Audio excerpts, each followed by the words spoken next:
Oakdale youth football coach is facing child endangerment charges tonight. Yeah, police point to a video that reportedly shows that man encouraging two children to fight. KCRA3's Josie Hart explains the charges that the now former Oakdale Stampede youth football coach is facing.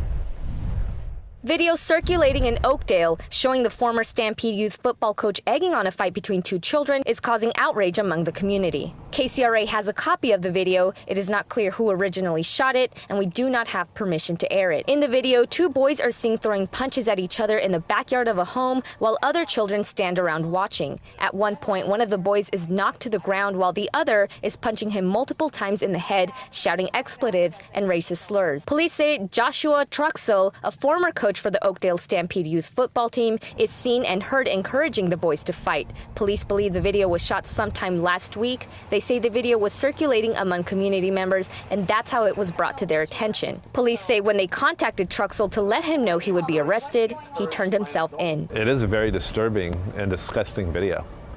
It's troubling that somebody that is a mentor to our kids would try to influence them in that way. And then to use some of the derogatory language that he used is abhorrent. He needs to really look at what he's doing and how he's being a mentor to these kids, because that's not how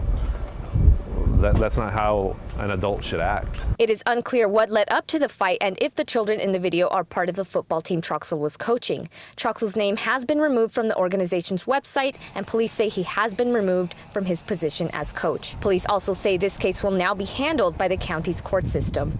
Josie Hart, KCRA 3 News.